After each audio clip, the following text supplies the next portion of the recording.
Hi, welcome to In a Pickle Knitting. My name is Donna and today is October 23rd, so it's Vlogtober 23, and I'm coming to you from Manassas, Virginia.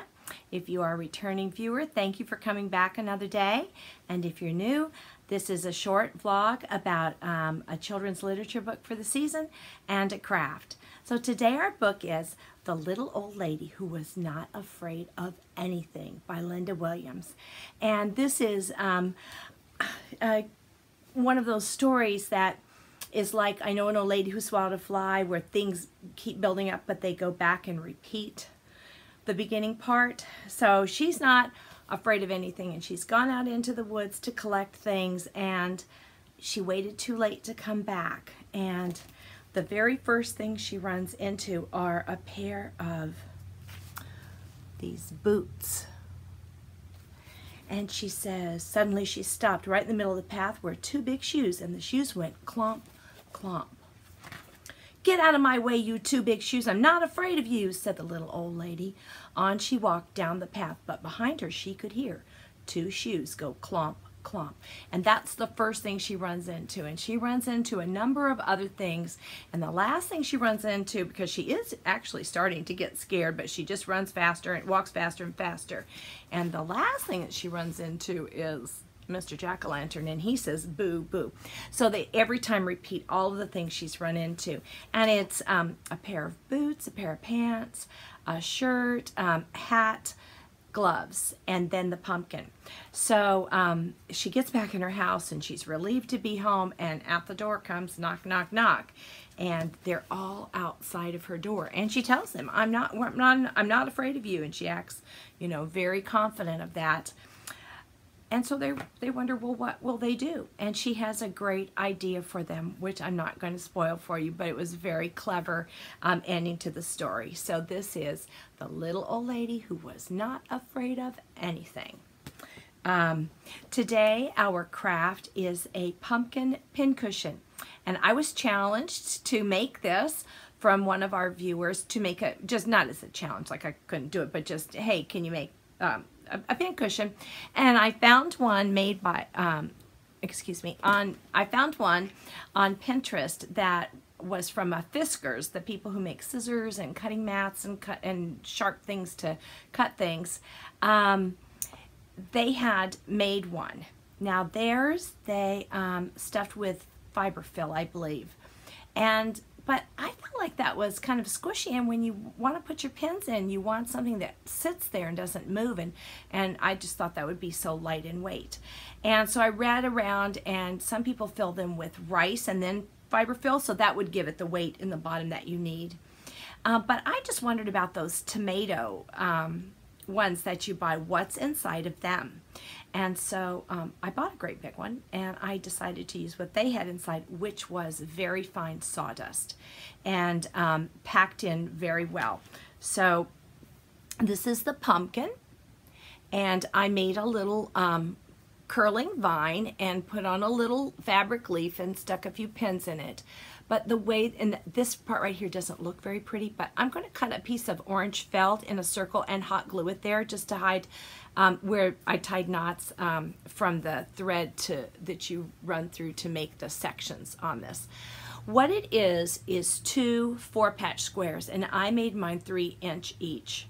Each square is 3 inches, and one 4-patch is the bottom and one is the top. And then you trace. So let me go through the steps for you, just to because I did take pictures of everything. So let's look at the steps. The very first thing, as I said, is I was making the 4 patches. So I chose 8 different fabrics and decided which ones I wanted to be the top and bottom, and then I put, you know, two each together and sewed them all with a 1/4 inch seam allowance, and then pressed them each, you know, in an opposite direction. So you'll see here I have 2 4 patches. They're just the top 2 are not sewn together to the bottom 2 yet, and so now they're sewn together, and I'm showing you the front side, right side of one and the wrong side of another. And then I'm giving you a bit of a close-up there of where I pulled some of the stitching out on one seam, and I chose one that was going to be on the bottom because this is where you're going to stuff it. So that's what the close-up is about there. And then I traced a circle, and after I traced it, I stitched on that line, and you stitch all the way around because you've left an opening on one of those pieces. And after stitching, trim that seam fairly close, so you use a really tight, short stitch length so that it's, pretty tight there, because you're gonna want it to turn right, and so you can't make it too thick there. And then flip it inside out through that opening that you've left, and then iron it.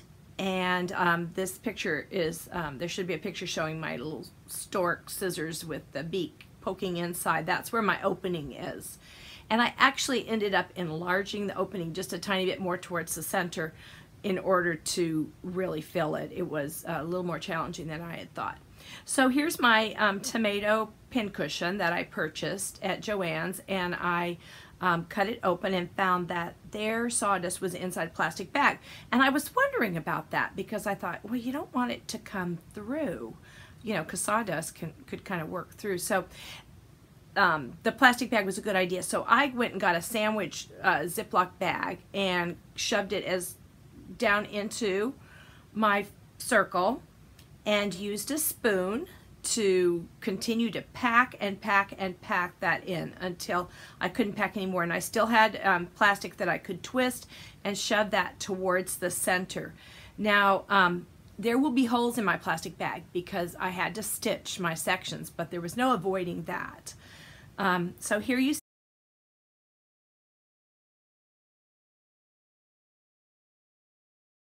see the stuffed pincushion before I start to make the sections.